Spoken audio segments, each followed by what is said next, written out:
ഇത് നമ്മുടെ ഞായറാഴ്ചയിലത്തെ ആ ചെറിയ വ്ളോഗിന്റെ ബാക്കി ഭാഗമാണ് കേട്ടോ. ചിക്കൻ കറി വെക്കാനായിട്ട് ഞാൻ അടുക്കളയിൽ നിൽക്കുമ്പോൾ രണ്ടാളും കൂടെ വന്നിരിക്കുന്നതാണ് കാണുന്നത്.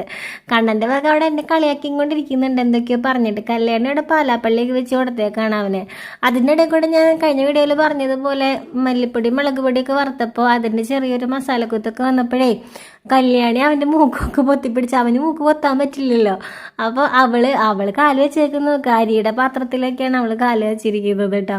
അവള് രാവിലെ ഇതുപോലെ ഞാൻ അടുക്കളയിലൊക്കെ വന്ന് പണിയെടുക്കുമ്പോഴേ എനിക്ക് കൂട്ട് വന്നിരിക്കും. ഇതുപോലെ കുറേ ഡബ്ബകളൊക്കെ ഉണ്ടാവില്ല, അല്ലെങ്കിൽ തെർമൽ കുക്കർ, ഇതിൻ്റെയൊക്കെ മുകളിലാണ് അവളുടെ ഇരിപ്പൊക്കെ. അതും ഇരുന്ന് പഠിക്കില്ലേ, ഇതൊക്കെയാണ് അവളുടെ അഭ്യാസങ്ങൾ. അത് കഴിഞ്ഞിട്ട് ഞാൻ വന്നിരുന്ന് കുറച്ച് നേരം കണ്ണൻകുട്ടിക്ക് നെഗമൊക്കെ വെട്ടി കൊടുത്തിട്ട്, കഴിഞ്ഞൊരു വീഡിയോയിൽ പറഞ്ഞിട്ടുണ്ടായിരുന്നില്ലേ, ഇങ്ങനെ ഇടയ്ക്ക് ഇങ്ങനെ മേത്തൊക്കെ ഇങ്ങനെ അവൻ തന്നെ കൈ കൊണ്ടൊക്കെ ആക്കുമ്പോഴേ ഒരു പോറലൊക്കെ വീണിട്ടുണ്ടായിരുന്നു. അപ്പോൾ വെട്ടാനൊന്നും ഇല്ല, നമ്മൾ ആവുന്നത് വെട്ടിക്കൊടുക്കും. പക്ഷെ എന്തോ ചെറുതായിട്ടൊക്കെ നിൽക്കുന്നത് പോലും അങ്ങനെ കൊള്ളു. അപ്പോൾ ചേട്ടനാണെങ്കിൽ അവിടെ ഫോണും പിടിച്ചിരിക്കുകയായിരുന്നു. സൺഡേ ഇത് കാരണം ഇന്നെങ്ങോട്ടും പോയിട്ടൊന്നും ഇല്ല കേട്ടോ, മഴ കാരണം എന്നിട്ടാണ് ഇങ്ങോട്ട് ഇറങ്ങാണ്ട് ഇങ്ങനെ നിൽക്കണേ.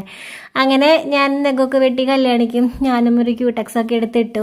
അങ്ങനെയൊന്നും ഇരിക്കാറില്ല കേട്ടോ. ഇങ്ങനെ ചേട്ടനൊക്കെ അവിടെ ഇരിക്കുന്നത് കണ്ടപ്പോൾ ഞാനൊന്ന് വെറുതെ വന്നിരുന്നതാണ്. ഞാനിങ്ങനെ ഇരിക്കുന്നതേ ആരും കാണാറില്ല ചിലപ്പോൾ വീട്ടിലൊക്കെ.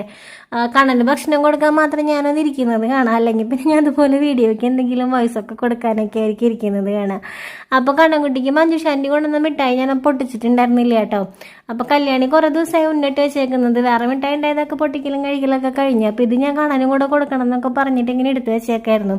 അപ്പോൾ എല്ലാവരും കൂടി ഇരിക്കല്ലേ എന്നൊക്കെ വിചാരിച്ച് അതൊക്കെ പൊട്ടിച്ച് കണ്ണൻകുട്ടിക്കും ഒക്കെ കൊടുത്തു കേട്ടോ. അപ്പോൾ അങ്ങനെ ഞങ്ങൾ എല്ലാവരും കൂടെ മിഠായിയൊക്കെ കഴിച്ചിങ്ങനെ ഇരിക്കുന്ന സമയത്താണ് കേട്ടോ തൊട്ടപ്പുറത്ത് വീട്ടിലെ അർച്ചന നമ്മുടെ വീട്ടിലേക്ക് വന്നത്. വീട്ടിലേക്ക് വരാൻ വേറെ ഒന്നുമില്ല, കാരണം 2 കാരണങ്ങളുണ്ട്. ഒന്നെന്ന് പറയുന്നത് അവരുടെ വീട്ടിൽ ഒരു അച്ചാർ ഉണ്ടാക്കിയിട്ട് ആൾ സെയിൽ ചെയ്യുന്നുണ്ട്. അപ്പോൾ ചേട്ടൻ്റെ അടുത്ത് ചോദിക്കാൻ പറഞ്ഞപ്പോൾ ഞാൻ ചോദിച്ചപ്പോൾ അവിടെ ആകെ സ്റ്റോക്ക് ഉണ്ടായിരുന്നത് ഈന്തപ്പഴവും അതുപോലെ നാരങ്ങയും കാന്താരിയും കൂടിയിട്ടുള്ള അച്ചാറുണ്ടായിരുന്നു. അപ്പോൾ അതെനിക്ക് കുറച്ച് വേണമെന്ന് പറഞ്ഞപ്പോൾ അത് കൊണ്ടുതരാനാണ് ആൾ വന്നത്. പിന്നെ ആളുടെ കുറച്ച് ഫ്രണ്ട്സൊക്കെ അവിടെ വന്നിട്ടുണ്ടായിരുന്നു ആളെ കാണാനായിട്ട്. അപ്പോൾ അവരൊക്കെ നമ്മളെ വീഡിയോ ഒക്കെ കാണാറുള്ളത്. അപ്പോൾ അങ്ങനെ കണ്ണൻകുട്ടീനെ കാണാനും കൂടിയായിട്ടാണ് കേട്ടോ വന്നത്.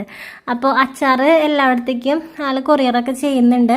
ആർക്കെങ്കിലും വേണം എന്നുണ്ടെങ്കിൽ ഞാൻ താഴെ കോണ്ടാക്ട് നമ്പർ കൊടുക്കാം കേട്ടോ. അപ്പോൾ ആളൊന്ന് കോണ്ടാക്ട് ചെയ്താൽ മതി.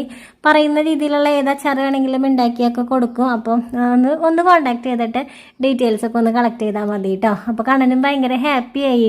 അവരെ കണ്ടപ്പോഴേ ആൻറ്റിമാരെ കണ്ടപ്പോൾ പോരാത്തതിന് ആൾ ചെയറിൽ ഇരിക്കുകയല്ലേ. അപ്പോൾ തിരിഞ്ഞു നോക്കുന്നത് വേറെ ഒന്നുമല്ല, അമ്മ ക്യാമറ ഓണാക്കി വെച്ചിട്ടുണ്ടോ എന്നാണ് തിരിഞ്ഞു നോക്കുന്നത്.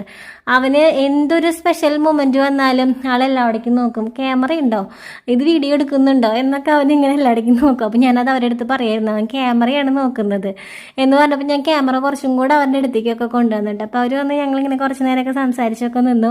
അപ്പോൾ ഒരു ഉണ്ണിയും കൂടി